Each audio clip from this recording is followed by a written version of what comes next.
We only have up to go from here at this point. We bottomed out. We bottomed out with Gambit, with poor Gambit jokes. You took a Gambit on some Gambit jokes. But... Yeah, I did.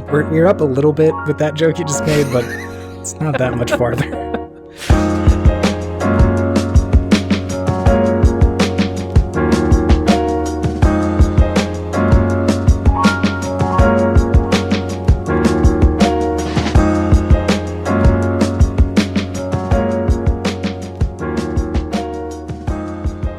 Welcome to the podcast, David. Why, thank you, Chase. You're such a cordial podcaster, co-host. You are cordially invited to record one podcast with me on Monday evenings. Oh my gosh. I would be so thrilled if you sent me like an embossed like letter every time. Or just like pay someone to like a fancy British person to come to my door every time. You're cordially invited to engage in a podcast with Sir Chasington Albiton. What's the beginning of Mario 64? What does Peach say? She writes him a letter, right? I mean, she just goes, Mario! That's the only thing she actually says, isn't it? No, she like says in the beginning of Mario 64, she like writes him a letter and she's like, come hang out. Come see what's up. She says, Dear Mario, please come to the castle. I've baked a cake for you. Yours truly, Peach. That means many different she things. She literally says, current day. Yeah, I've got cake for you, dude. I baked this cake for you. I've been in the gym doing squats for the last 6 months. Yours truly. Come get it. Oh no, this is already getting off the rails. I think that's what I'm gonna have to do for you next time we do a pod. Is I'll send you a letter and I'll say, come get this cake, boy. Okay, so hi, it's Video Game Podtimism. It is the Optimists video game variety show where two best friends talk about the wonderful world of gaming. My name is Chase, and this is episode 53. No, it's not. This is episode 55. I was about to say, you just told me, you just gave me the episode count before we started. What happened? Yeah, no. Started counting down afterwards? That part of my memory, I think, is not so good. The quick, short-term, remember a number kind of memory, that's not my jam. The working memory, I think, is what they call it. I see. I didn't remember what that was called. I'm just filled up with video game facts, David, and impersonations of Princess Peach. You're just ready to give out the hot facts whenever you're needed. Hot stats. Only if I write them down, though. I'm David. Cool. And I only have cold facts. Cold facts. So chilly. So we've done deceptions. I was about to say, what was the one? Cold approximations for when we don't really know something. David, have you been playing video games? I have. A contrast to last week when you were not. I hadn't played many last week. I was a little busy. Yeah, you were taking a tolerance break from video games. Yeah, I was taking a little tea break, just gotta bring down the resistance to the enjoyment and the love. Yeah. Just so I can love it even more the next week, really.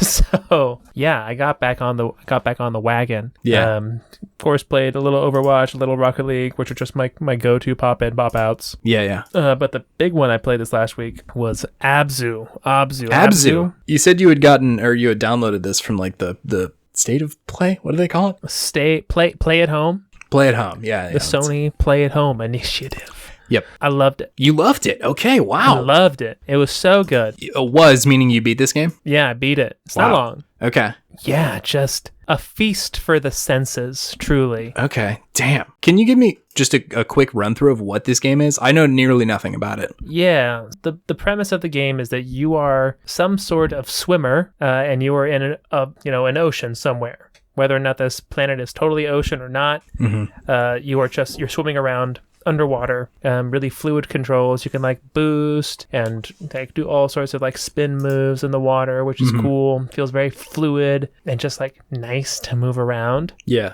But pretty much there's no dialogue or no like the story isn't really presented to you in a very traditional way. Sure. Like it's not like straightforward or something. Yeah, you just go through the levels and the story kind of comes to you, if that makes sense. Is it like environmental storytelling kind of stuff, or like how does the story actually play out? Yeah, definitely some environmental storytelling. Definitely like a few set pieces where there's like a shark that you have to follow, and the shark like eats one of your little robot friends, but then you become friends with the shark, and then other things happen. I won't spoil the game because there are some spoilers in there.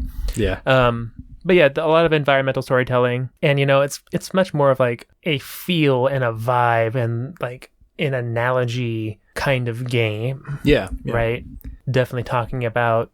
My take home from it was just be good to the environment. And let the environment thrive, and machines and people are killing the sea creatures and the oceans. Yeah. So it was really trying to make me an eco-terrorist is what it comes down to. Yeah, you have to play this and then Final Fantasy VII directly afterwards. Join up with Avalanche. I could. Yeah. I have that ability. You could, yeah. I could just download it and start going.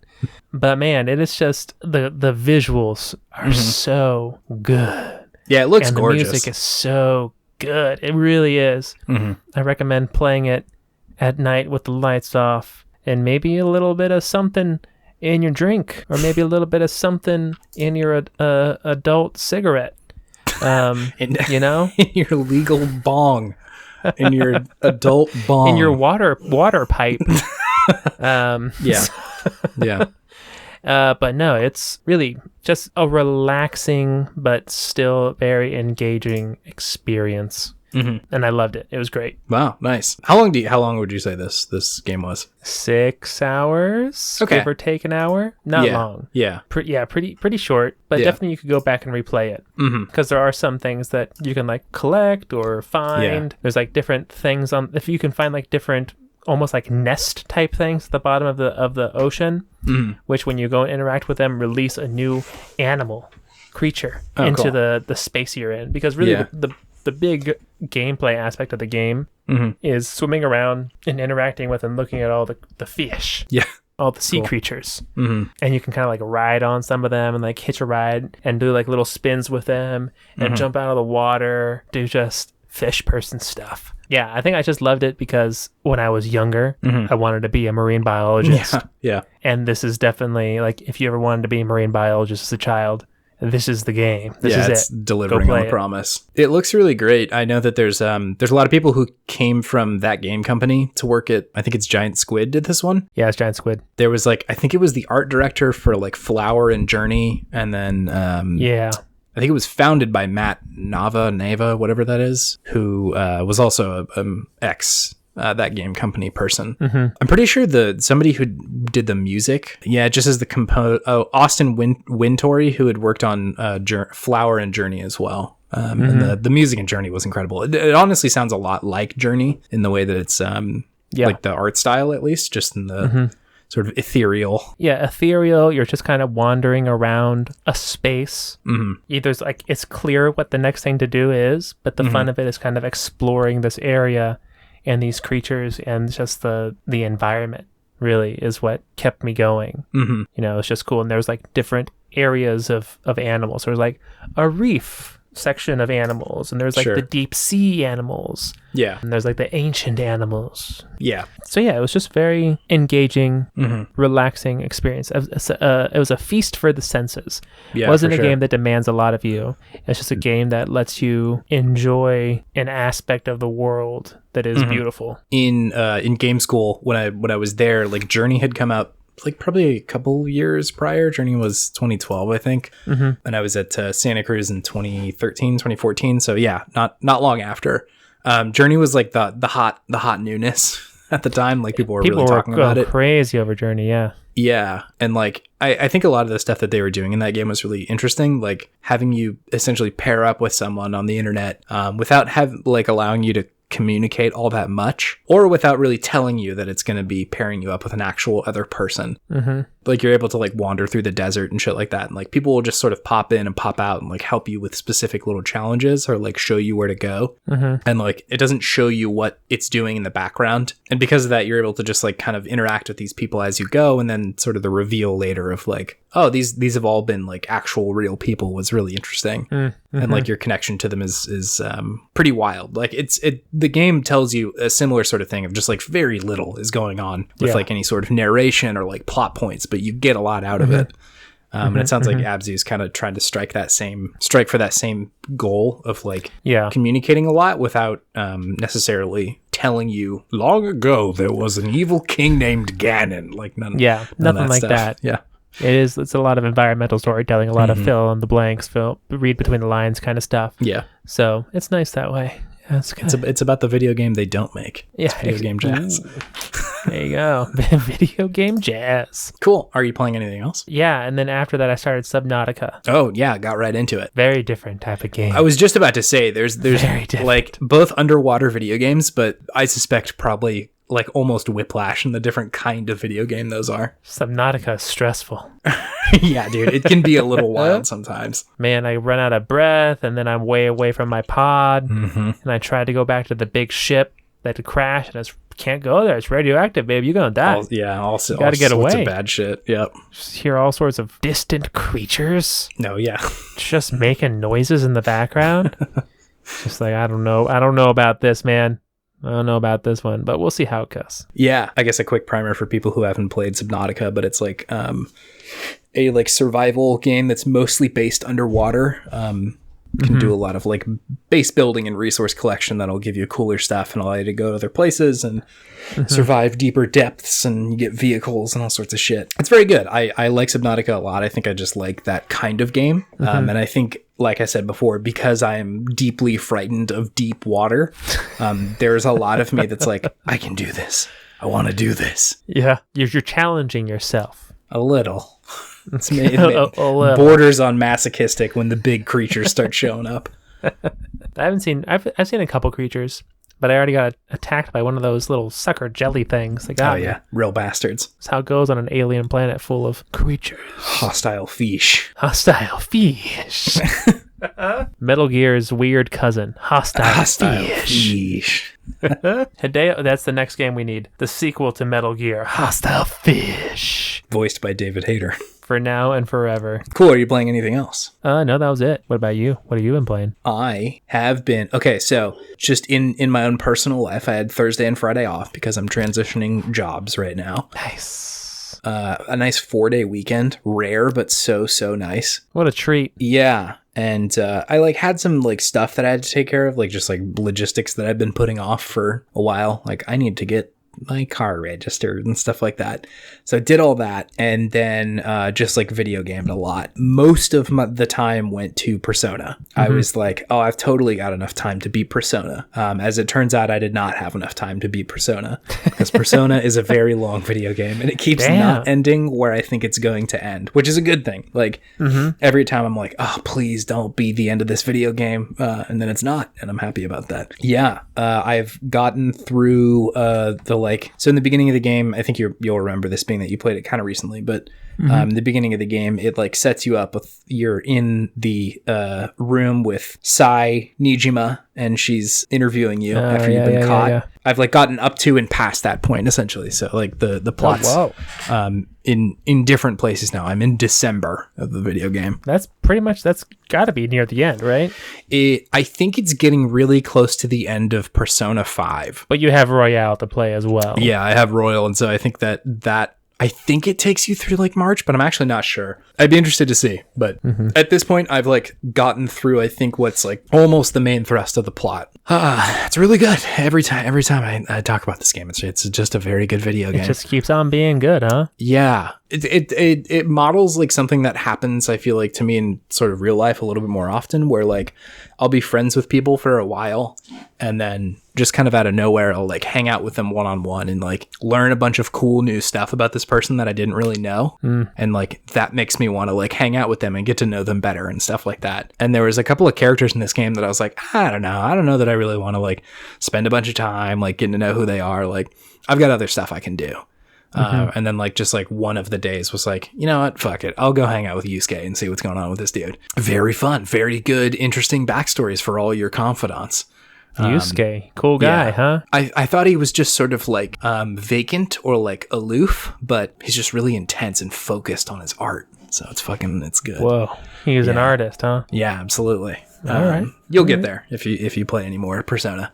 I think he's the third person that comes onto your team. Okay. Yeah. Anyway, so that part of it is deeply, deeply satisfying. I think the A plot of the game is pretty fun, and just in the same way that Psychonauts is fun to go explore people's brains and see what the physical manifestations of those are. Persona is also fun for the what is this person's palace going to look like? Because it can be anything. There's no basis for what it has to be. So all that stuff is pretty cool. Nice. I am still trying very hard to beat Loop Hero. I beat the third boss, which is the one that I was stuck on. And then Loop Hero was cool. Here's the fourth level. It is a boss rush of all the 3 previous bosses, and then another one at the end of it. My motivation to beat it has gone down quite a bit since seeing that is the prospect. It is brutal, especially because I think I'm sort of at the end of the upgrade tree for the game. I don't have a lot of other stuff that I can upgrade now. So you just get good. I think I just have to have a really good build in one of the runs that I do, which is kind of up to the whim of the game giving you good gear for any given run, and I've sort of put that one on the back burner for the moment being. Gotcha. Yeah, fun game still. I think I still enjoyed it, but a little burnt out. A little burnt out. I put a lot of time into it, and I think it's really starting to kind of get a lot harder in ways that I don't love, or at least it doesn't convince me to stay around and keep beating it. Sure. I think the draw of a lot of roguelites and roguelites for me is that there is this balance between how difficult the game is and how much you can sort of offset that with the progress that you make between runs. Hades did a really, really good balance of this last year, because it was it was hard initially, but every run you were getting a little bit better in your skill and a little bit better in just the permanent upgrades that you did. And so just by the sheer fact of you playing the game, you're getting stronger. Sure. And so it didn't really feel like grinding, because it was there's no bad part of me doing a run. If I die, I'm getting stuff, and then I'm getting stronger, and it's only going to get easier for me. And so that part of it was really great. But I think Loop Hero is kind of hitting this wall where it's there's not a lot of other, I can't just put more time into it to get better at it. It's at a certain point I've just got to do really good on one run, which to me is I guess more of a skill check, but there is a lot of stuff that's up to randomness in the game, so it's that balance is sort of falling out of whack for me. Sure. I still like the game. I still like Loop Hero though. Yeah, that's just frustrating sometimes. A little bit. It's the difficulty's just getting quite high, and I'm drifting onto other video games, such as The Legend of Zelda: Link Between Worlds is another game that I'm playing right now. Whoa. Yeah. All right. I found my big boy 3DS the other day, just laying in a drawer somewhere, and there happened to be the cartridge for The Link Between Worlds in there. Why not? That's a good one. I never beat it, and so I was I think I need to go back and do that. Yeah. No, that's a solid game. Yeah, it's really fun. It's yours, by the way. I don't know if you knew that or not, but it is. Yeah. Is my character on there? Is that how you know? Yeah, because I booted it up, and there was Chase and David were the 2 saved files. I was aha. I see this is not my video game. That's funny. No, yeah, it's a good one. Yeah, that's probably why I lent it to you, because I was this is a good game, Chase. You got to play it. Yeah. The pre pod times when we were just passing video games around without talking about them. The long ago, the pre-pod times. It's a good video game. I think I'll probably have more thoughts about it when I'm a little bit farther into it, but the art style's fun. It feels really good. I've kind of forgot about that just moving around and swinging your sword feels pretty good. Yeah, weighty. Feels weighty. Yeah, weighty, and your sword comes out really quick. If you hit B, it's just immediate that you're slashing. So the action ends up being able to be pretty fast paced, because you are able to draw and slash very quickly. Yeah. Enemies can really get up in your shit. So it's interesting. It's got a bunch of twists on the Zelda formula of having to rent your items from that dude. Rather than discover them in a dungeon. I think that's true.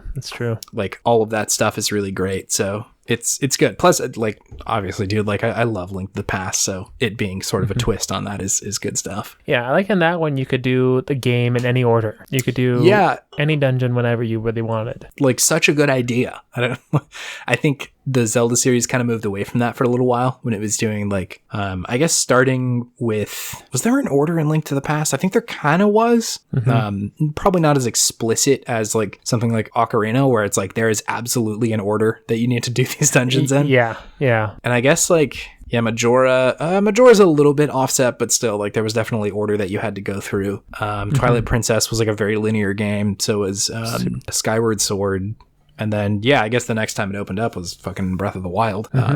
It's a great design aesthetic, a great like design idea to be able to just be like, all right, go, do it. Follow your heart, do whatever you want to do. Because in a game like Zelda, it's like a joy to just like be in the world and wander around and discover little secrets and shit. And so the lack of direction doesn't really wear on you as much in something that maybe isn't as charming, you know? Yeah, it's just all about the exploration. Yeah. Exploration's big. That's also why I liked Abzu so much. So much of it was just exploring the different levels and just saying go for it. Just do what you want. Go swim through that kelp forest, swim through that school of fish, hitch a ride on the sunfish over there, see if you can swim through the whale shark's mouth, you know?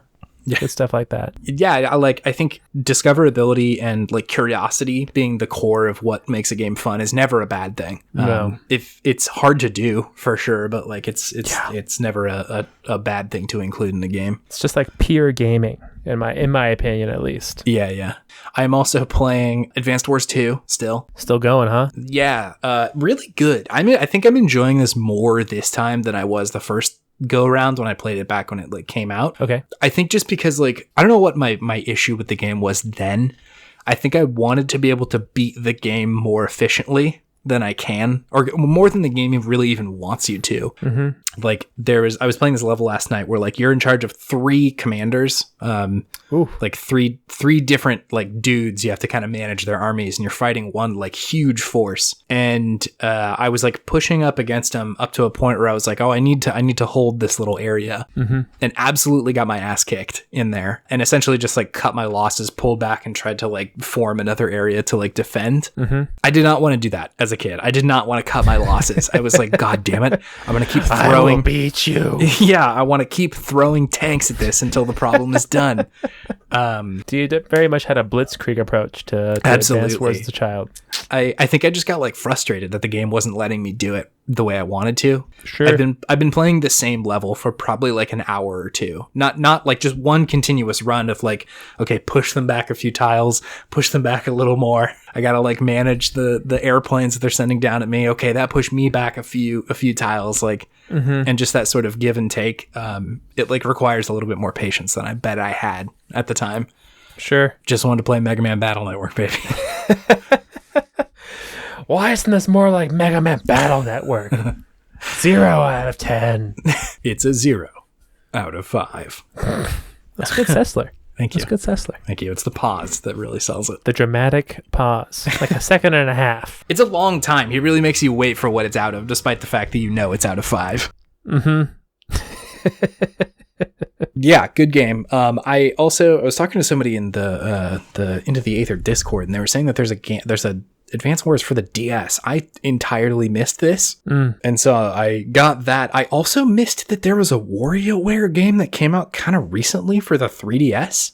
WarioWare Gold. Did you hear about this? No. That was my reaction too. What the shit? I love WarioWare, and I absolutely missed that this was a video game. Like, just didn't even cross my radar. Whoa, okay. It came out in 2018. That's real recent. Yeah, I was like, what the fuck?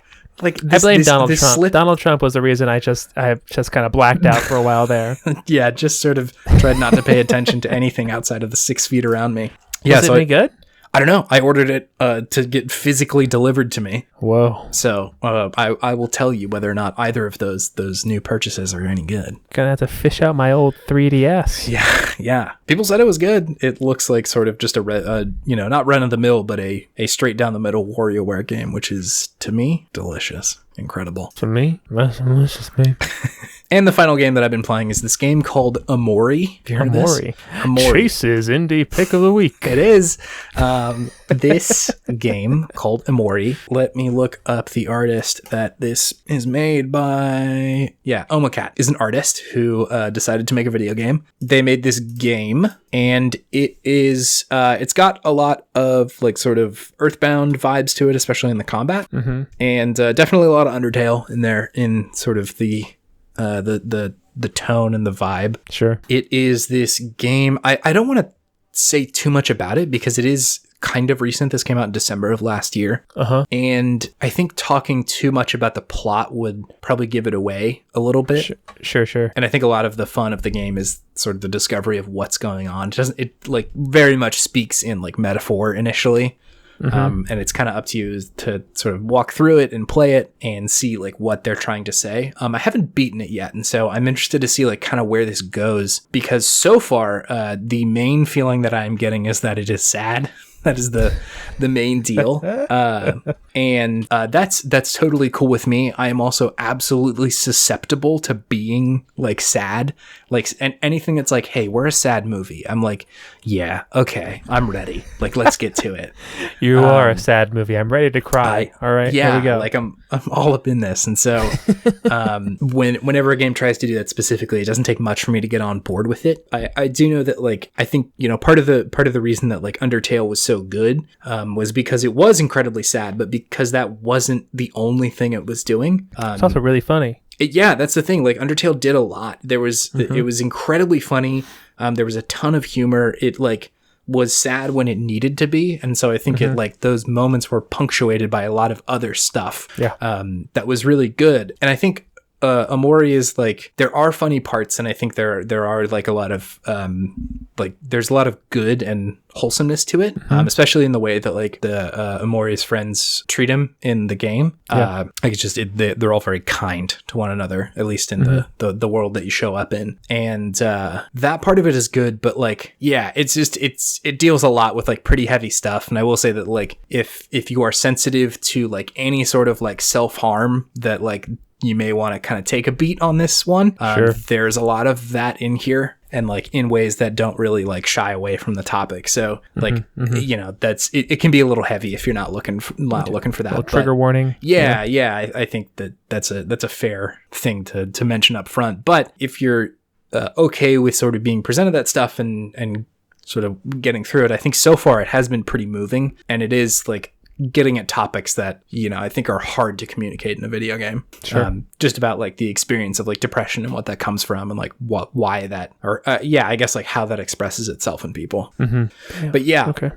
Good. The art is phenomenal. Like it just looks so novel and interesting. Okay. How do you spell it? Omori, Omori. It's got like this sort of hand-drawn look, and then some like what look like clippings of like real things, like pictures of stuff, especially in the battles. Like the battles have like a really, really interesting art style to them, and like all the characters I think just like look very good and very well done. Cool. Yeah. I like it. Art style. Yeah, I like it a lot. I do want to beat it. I don't think it's a particularly long game. But yeah, it's great. The mechanics being very like Earthboundy are very fun. That like sort of the enemy is in front of you, and like you aren't necessarily on screen. You can attack them, but it's mostly just like a front facing battle. Like if you've ever played Earthbound, you'll be pretty familiar with what that looks like. Yeah, just good. I think it may be described as a horror game. Oh my god. I don't know that it's quite that. This, I'm like, oh my, yeah, that could be a horror game, I guess. There are scary parts of it. I don't know if I would qualify it as a horror game though, because like I don't think that's really what it's trying to do. I think it's like there are just like very scary things that happen in it. So yeah, that's the only game I was playing. Anyway, this will bring me to my Podtimistic thing of the week. David. Okay, let's hear it. My Podtimistic thing of the week is this Bloodborne demake cart joke that happened on April 1st. Oh yeah, I saw this. You saw this. So there the PS1 version of Bloodborne. So there's two things. A, there is an actual real Bloodborne game that's being demade. That's being done by a demake. A demake by Lilith Walther, I think is how you say it. She and this person, Corwin Pritchard are making a demake of Bloodborne. Let me Are they really? They're actually making it. I didn't realize that. Yeah, very much made the video game. Is it hard still? There's no way it can still be hard, right? If it looks like this now. I think the mechanics are intending it for it to be pretty like difficult, and like I think you can get there a little bit, right? Like just so long as the mechanics are still like swing big heavy sword. That's true. Anyway, so this is a real thing that is like being made, and there is also this thing that they posted, which was an April Fool's joke that the developers posted. They said, "Hey, our demake is canceled. We're now making the Bloodborne kart racing video game." Huh? This is so fucking funny. If you listen to the music, they made a Bloodborne kart version of the music with the drums. It's so fucking funny.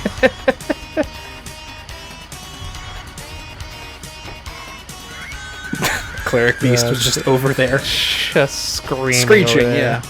So they posted this 2.5 minute video of like them racing through this like track that they made. And I found this so goddamn funny.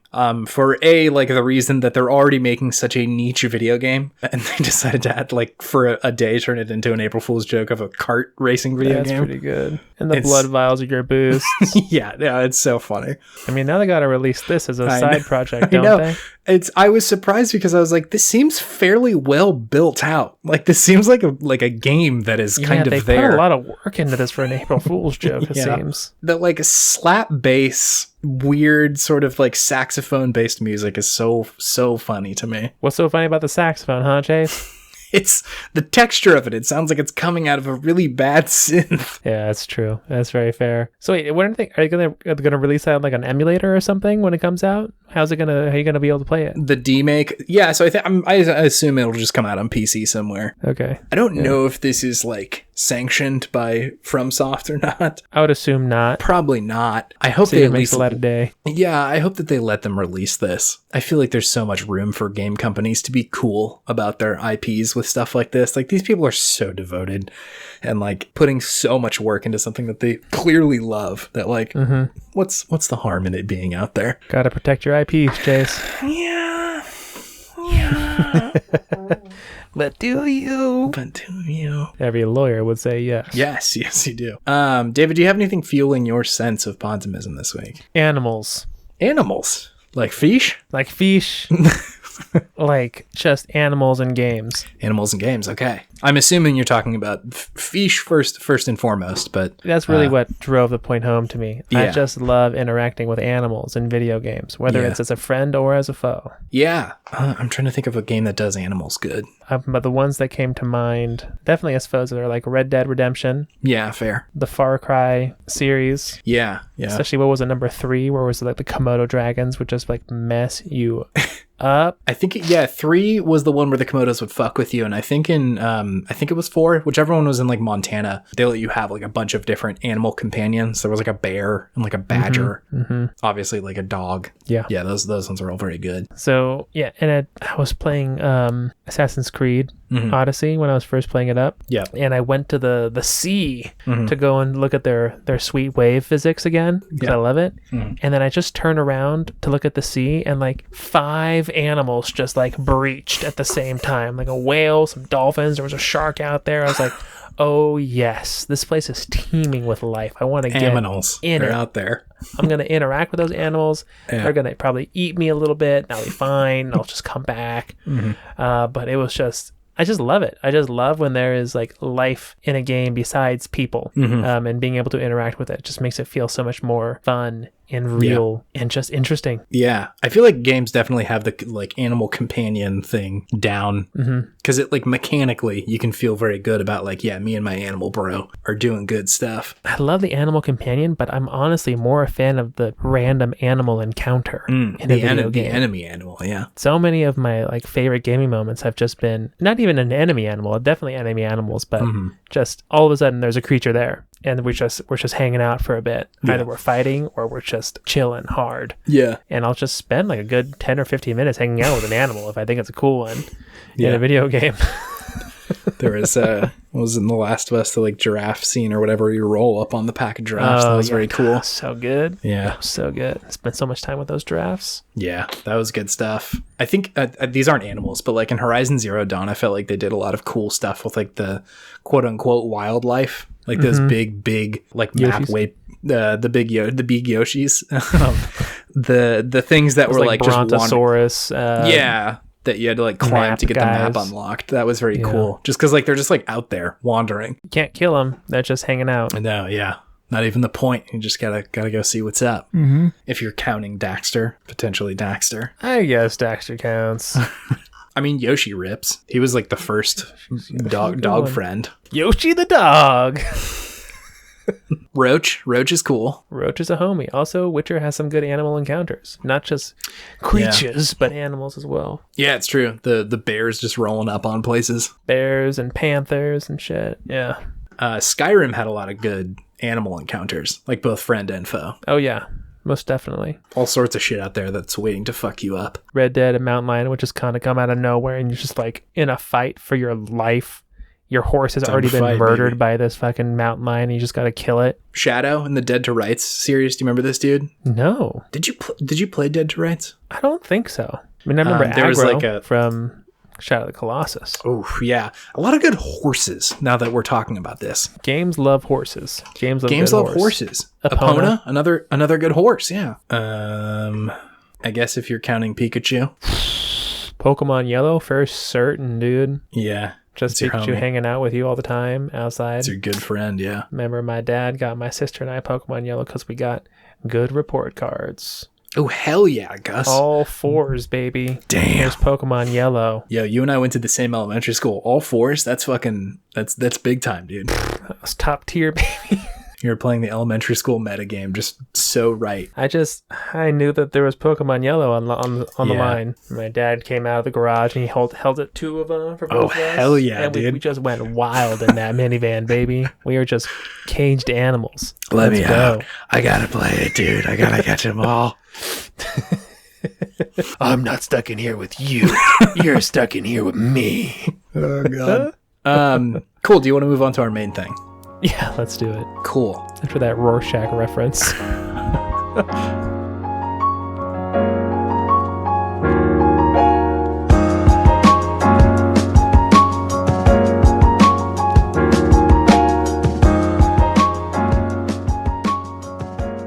Hello, David. It's Good Games. Whoa. We're back. It's the segment where we talk about the okayest games of yesteryear and gush all the things that we love about them and maybe reimagine what they might look like today. Who knows? Maybe we won't do that. We're just going to do what we want. We're going to do maybe what we want or what the fans demand. Ooh. So, we're on a bit of a Sega Genesis kick right now. Sure are. We did Jurassic Park last week. Mm-hmm. We have done Altered Beast before. Wise from your grave. Wise from your grave. I'm going to have to go dig that sound clip up wherever I've buried it. You're going to have to make it rise from its grave. There you go. I will rise it from its grave.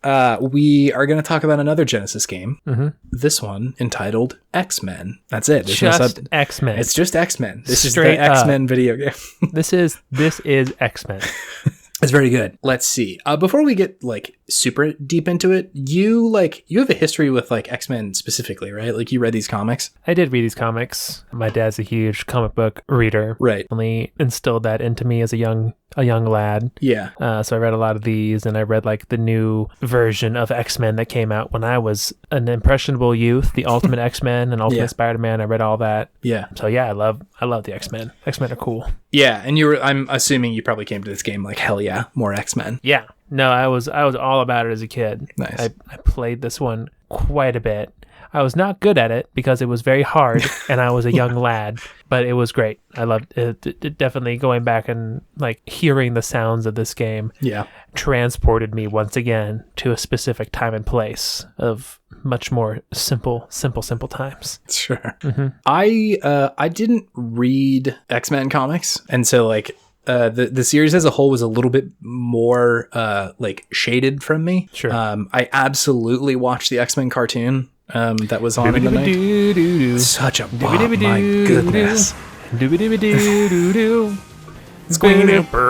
Yeah, loved that, but the comics I wasn't nearly as familiar with. I think a lot of the time, this is sort of a tangent, but I feel like a lot of the time the like TV versions of these shows don't necessarily communicate how nuts the plot can get in a lot of the comics. Oh, yeah. So it's a lot more surface level of like, let's go beat up the bad guy. The comics just get crazy because there's like so many different people writing storylines, and they all have to kind of have their own take on the characters and the dynamics and everything. And then just these crazy world-altering events happen that just like everyone dies, but then they come back eventually. It's bonkers. Yeah. So I know that there's like definitely exceptions to that rule, but I feel like X-Men at least was like a lot of pretty straightforward like cartoon stuff going on there. Yeah. Anyway, before we get too far, I do want to hit you with some hot stats for the video game X-Men. Hit me with them stats, baby. Hot stats.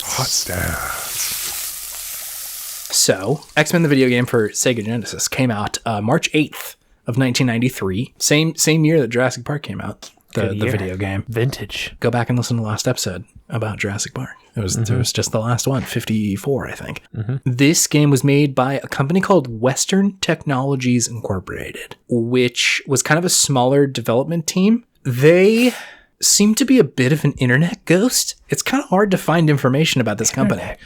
Because just Googling Western Technologies Incorporated doesn't get you very far. Like that is the name. That is the name of a lot of companies. And so it's kind of hard to dig around. So far as I could tell, they made X-Men. I think they made Q*bert. Really? Yeah. Fascinating. I didn't cross-reference that information. Let me just make sure that that's the case. I was running strictly off of MobyGames.com, and sometimes Moby Games gives me some weird information that, like, if I check anywhere else, they're like, no. In fact, that is not where this came from. Yeah. Western. Yeah, so when I go to Q*bert, Western Games Incorporated is not listed on this website. They did Q*bert for like the localization in Pakistan or something like that. Honestly, like I think it may have been something like that, where maybe they were contracted to do a specific part of it. So this was the only game they ever made, was X-Men. They list that they made the Spider-Man game for Genesis and SNES, which would check out if they were already working with like superhero games. It appears that they made Trivial Pursuit for the Sega CD, the instant hit classic. Oh my gosh. They made a video game called Entombed for the Atari 2600, and another video game called Videomation, which is a game for the NES, which I just do not know what it is. So did X-Men like not do well? Is that what happened? This company? No, this game X-Men. They like not do well, and they didn't make any other like. I think that games? they were acquired at a certain point. That was something that was pretty consistent across the like accounts that I had seen. They were acquired, I think, by Wanderlust Interactive. Okay. But they themselves, Wanderlust Interactive, don't seem to have a lot of games under their like published games either. So honestly, the game company is a ghost. I don't really know what they actually made or not. I will say Moby Games says that they made Q*bert. Maybe they didn't. It seems like maybe somebody else did. It's more fun. It's a better story, so let's run with it. Yeah. That's the fact checking we do here on Video Game Podtimism. That's a better story. Let's run with that. Yeah, this is maybe not a hot stat. This is definitely a colder approximation going on Still here. better fact checking than One American Network. Dunked on. Get fucked, OAN. We don't dunk on anybody except bad news sites. Except OAN specifically. So Moby Games also listed that they were somehow involved with making Math Blaster. Whoa! Yeah. That's huge. That might be one of the most influential games ever. Why haven't we done Math Blaster yet? I mean, is it like really even a video game though? It seems like a video game to me, David. I mean, we could do a Math Blaster episode. Think about it. How many people in our generation played Math Blaster? That is a very all-encompassing game. I was going to say probably a lot of folks. If like you even had one bad computer at your like elementary school, it probably had Math Blaster on it. Like even if you're not a gamer, you probably played Math Blaster. Played Math Blaster. There was also the one. That was the one where you're like in space, right? Yeah. Then there was the other one. The one where you're like a bunny. A bunny. Let me see what I'm thinking of. I was thinking of the one where you are like riding a space jet ski. Was that not Math Blaster? I don't think so. Was it Math Blaster? I think so. You're talking about the thing where you're going like left to right from screen to screen? Yeah, that was Math Blaster, right? I think so. What about that bug game? The one for Mac? Yeah. Bug Snacks came up when I searched that. You're thinking of Bugdom. Bugdom. Which came out in 1999. Lots of good ideas here. But when I go to the Math Blaster wiki, it does not list this game company website. So who knows if they were involved in the development of Math Blaster. I'm going to go with yes. Yeah, maybe. That's more fun, Chase. More fun. Anyway, I have a review from the company called Sega Force, which I believe is a German outlet. There's so many new names tonight. Joe Video has not been popping up in the reviews that I've been looking for. I don't know what is going on. Maybe we're just in an era where Joe did not exist. They weren't Sega boys, maybe. Yeah, that's also possible. Maybe Joe was French for Sega sucks. Sega's not a good game company. That's what Joe means in French. So I've taken the review from its language of origin and ran it through Google Translate about 50 times and just mangled the shit out of it until we've arrived at the product that is now in front of me. Let's hear it. Sega Force? Sega Force said of X-Men for the Sega Genesis, they said, "There are no hidden shortcuts in this one. This was done intentionally by the artist, and we're all tired of the power of the game.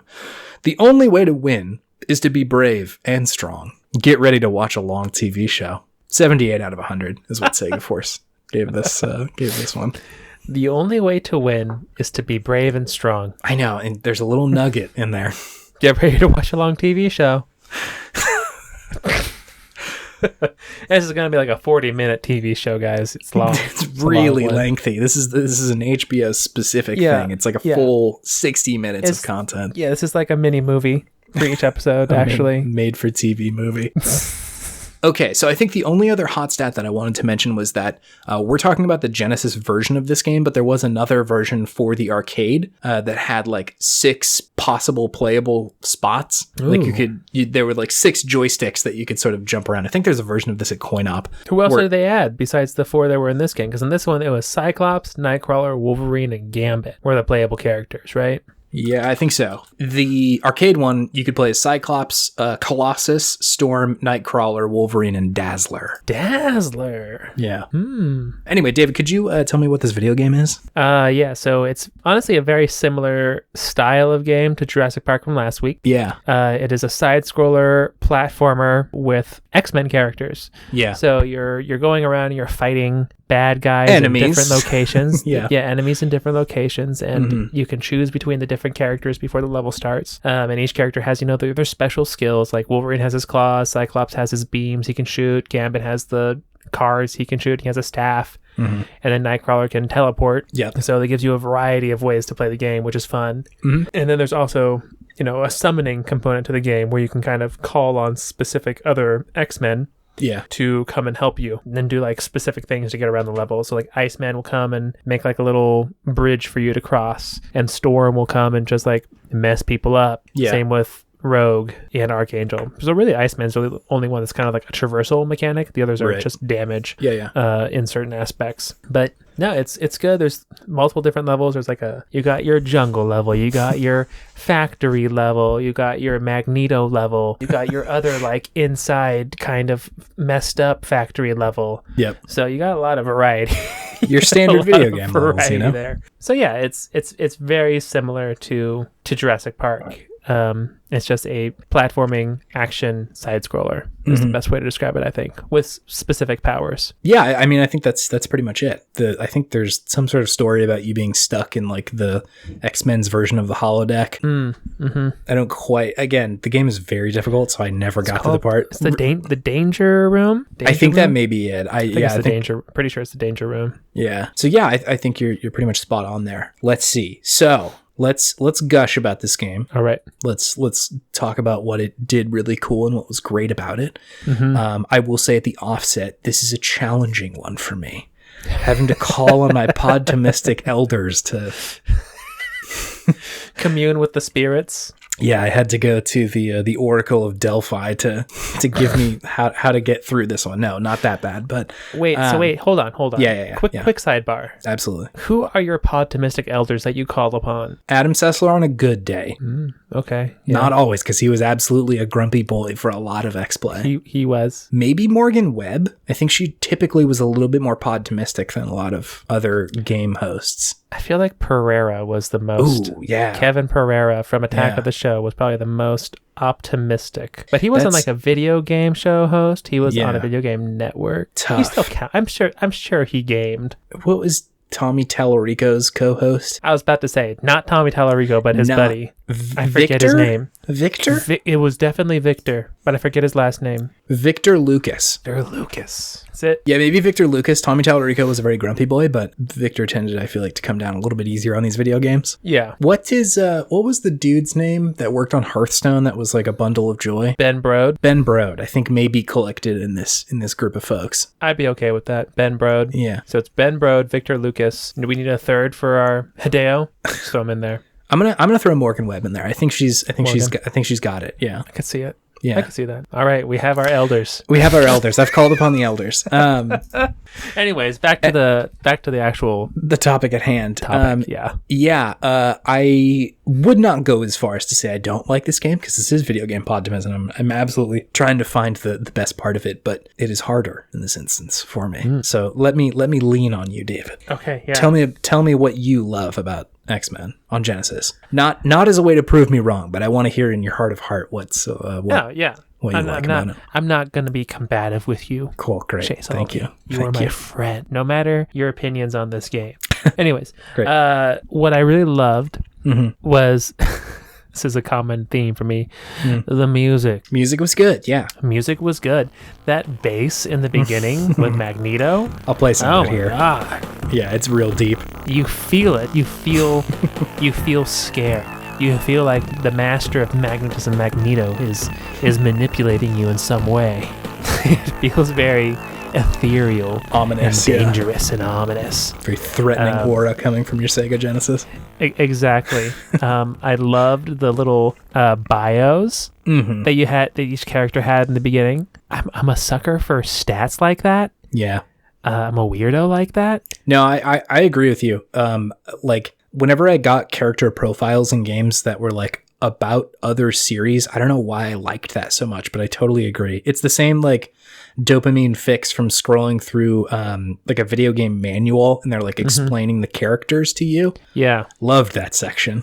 It just adds another element to the role-playing aspect of it. It's like, here's, you can like kind of tell what the character is like, but here's their backstory. Yeah. Here's how tall they are and how much they weigh and like what they're good at and all that stuff. So you can really choose who you want to play as and be for the next like 30, 40 minutes, an hour, whatever you want to play, however long you want to play for. So that was always cool. I love that there were different characters and you could play as different X-Men, right? Yeah. If you couldn't play as different characters, that's not an X-Men game. Like if you just had like one character, count me out. You got to play as all of them, or at least as many of them as possible. Yeah, because it's a teamwork game, right? And that's also what I like, because you have the summons, so it definitely feels like you're never totally on your own, right? You always have your friends who you can call on to help you out in certain situations if things get a little too hairy. I did enjoy. I thought the platforming was decent. That it was easy to tell how far you could go and what to do. Sometimes it was a little unclear, right? And you would have to do that thing where you like jump into nothingness sometimes and just kind of Jesus take the wheel. But that was, I thought it had a good weight to it.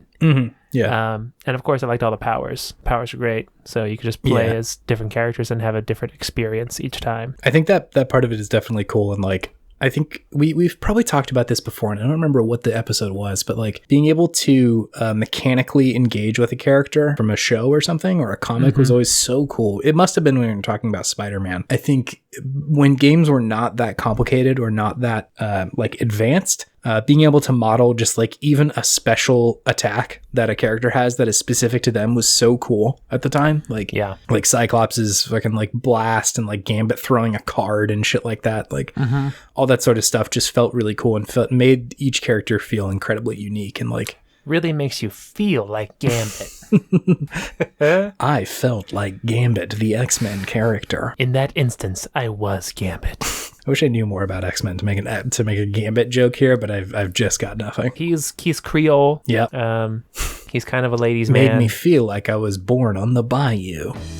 There you go. It's getting closer. It's not necessarily a joke. There's nothing really funny in there, but it's good. It's better than just Gambit. You tried. It's okay. Putting up bricks, David. Well, we only have up to go from here at this point. Yeah, great. Thank you. We've bottomed out. We bottomed out with Gambit, with poor Gambit jokes. You took a Gambit on some Gambit jokes. But yeah, I did. We're up a little bit with that joke you just made, but it's not that much farther. It wasn't that good. It wasn't good enough. I agree with you about the character stuff. I think it is pretty interesting. And like, again, I think these sort of side scrollers lend themselves really well to characters being different and playing different. Like you find this in almost every like very good side scroller, right? Like the Teenage Mutant Ninja Turtles game, like all the turtles play very specific. Yeah. The like Final Fight games or like Streets of Rage and shit like that, all the characters play incredibly specifically. And I think that makes the game more fun just because like you can play with your friends and that's like you're all playing specifically, you bring something good to the team. But then like just for, you know, the single player parts of it is replayable because you're like, well, I don't really know how this person plays. Let's try it. And like sometimes that works out, right? Like sometimes the games are like interesting and you really do play differently. Sometimes it's literally just a reskin and that's like not quite as tight, but I think this game did a great job of like making each character play really different. Gambit was definitely my choice. Gambit was your guy? Yeah. I think Staffman, usually people with a staff is who I gravitate towards. Hello, I am Chase Staffman of the California Staffman. Donatello, Keelik, dude, shit. Yeah, I didn't even think about that one. He was a Keelik main. Top staff boy. Yeah, shit. Did you ever play that one, Odyssey of the West, where you play as Monkey? He has a staff. I did play a little bit of that. The game was pretty good. Because I think that was actually pretty good. I think it was just a good game, yeah. Yeah. I think it may have just been undersold a little bit. Dick Grayson. Love a Dick Grayson. He's got some like kind of little staffs. Goku sometimes has a staff. Goku does have a staff. Anyway, those are all the staffmen that I know of. That's it? Short list. But I mean, I don't know, Keelik, Donatello, and Gambit, those are my boys. It's top tier. That's top tier. Yeah, I agree with you. I think those things all make this game like very, very fun. I think usually add to a pretty good like superhero game tie-in to begin with. I do think the story was pretty interesting. Like it felt like they were probably trying to not mess up the canon of X-Men. Yeah. Because it's essentially like a dream sequence video game of like, we're all in a simulation. It's bad. But they like tried to like interact with the characters in meaningful ways. So I thought that was actually pretty cool. It's hard to mess up X-Men more than it already is. It's so convoluted. Can't mangle this any worse than this. It's so convoluted. But anyways, continue. Yeah, I think the stuff that I push up against is like the difficulty just being absolutely deeply punishing. And I get that that's like more a indication of the design at the time, like this being both a Genesis game and an arcade game being designed to sort of like make sure that there is a cutoff point for when people should be getting beaten by this game or that they're going to be pouring more quarters into this thing. Sure. It ends up just creating a very like challenging video game where you're not necessarily responding to like a situation. You're just like fighting against these kind of random enemies that are showing up. Yeah, enemies will just show up randomly and you'll like jump on top of them and they'll knock you off into some spikes and then that's game over. Right. Yeah. It's like, okay, here we go again. Cool. Yeah. Oh, that little mosquito hurts me. Good to know. Yeah. I'm only a mutant with metal claws for hands, but this little bug. Yeah. No, it's there's a lot of that. And so I wouldn't say that any of that makes this like an unenjoyable experience. But it's like a very loud part of the game to me. Like I run into that quite a bit. Sure. So I'm trying to like podtimistically say that part of it without saying that I don't like this game because I don't think that that's true. And there's a lot of things in here that are cool, but it's good games, David. I want to talk good about this fucking thing. You want to talk good, but you're not feeling anything good. I am feeling a good thing. I think it is the most like both of a situation that I've encountered in a while, where like there are definitely very cool things about this game, but the other ones make the like bad stuff about it kind of makes it a little bit harder to enjoy them. Sure. But yeah, I think it's still a good game. I typically enjoy this kind of game where there's like a cast of superhero characters that you can play as in general. An ensemble video game, if you will. Sure. Yeah. The Like Avengers of video games. Yeah, the Avengers games, the like Marvel, what is it, Ultimate Alliance or whatever those games were, those were pretty cool. Yeah. Even something like the like Lego Star Wars games where you can play as like a bunch of different people and like sort of just wander through these games. I think that's pretty cool too. A lot of like multiplayer co-op sort of focused stuff. For sure. Yeah, I'll also say that like the co-op in this game is pretty fun. You being able to play as a couple members of the X-Men with your buddies is fucking cool. That's always a great part. Yeah, always a good multiplayer component when you could be X-Men together. Yeah, for sure. Cool. Do we have anything else to say? This game, is there any more gushing? I don't think so. Do you have anything you want to say about how you would make it better? Yeah, sure. I think that like a lot of advances have been made in this kind of game, I feel like, since this has been made. Like I think the Streets of Rage 4 that came out, I think it was last year, was really good, and it's sort of a similar vibe to this. I think it's a little bit more beat 'em up-y than this game is, but like, you know, stuff like Shovel Knight has come out, and like what was that game? Panzer Paladin, the game that came out a little while ago. I talked about this on the show, but you like played that one. I did, yeah, and like that's sort of a similar vibe to what I'm thinking of, where there's like there are enemies in front of you, and like the challenge is like I need to figure out the pattern that they're in, or like predict their movements a little bit, or just generally figure out a good way to approach a situation, rather than like I'm jumping up and there's a bad guy up there and I didn't know about it. I think just a little bit less punishing would be super cool. And especially like I think the like how games like that make themselves feel very good are through how satisfying it is to move as the character and how it is to like play as the character.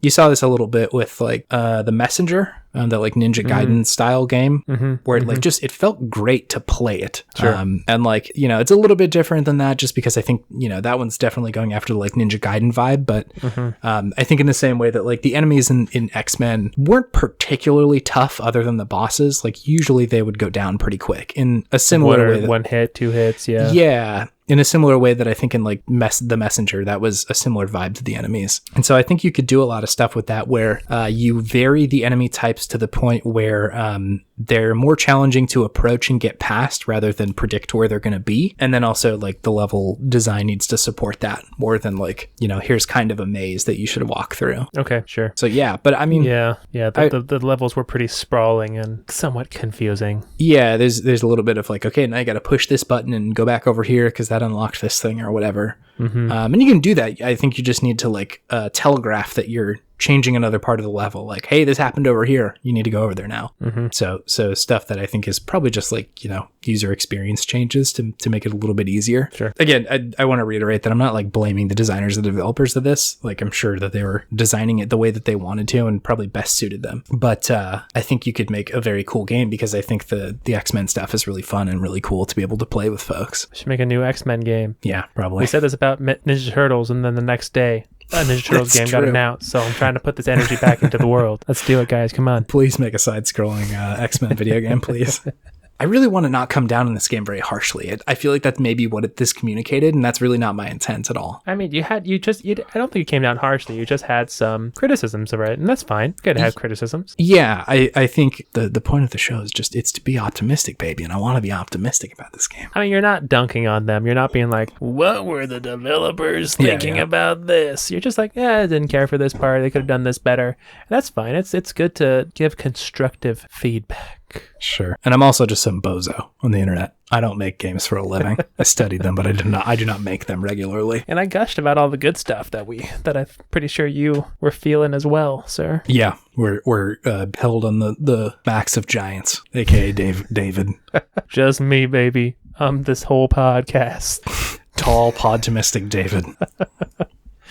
That's my name now. Tall Podtimistic Dave. Cool. Do you have anything else to say about this game, David? No, that's it.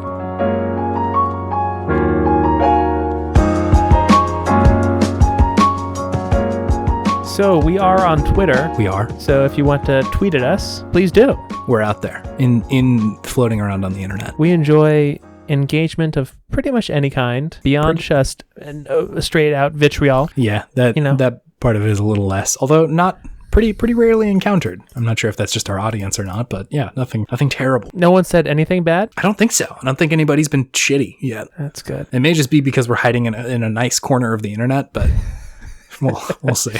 We're just the small little ant of a Twitter, and everyone's just ignoring us for the most part. Yeah, honestly, on Twitter, that's probably for the better. Yeah, I'm okay with it. Yeah. If you really want to help us out, you can leave a review. Yes. You can also subscribe or like or whatever to our podcast on whatever podcasting app that you have. Yes, true. And yeah, just also thank you for being here. Thank you.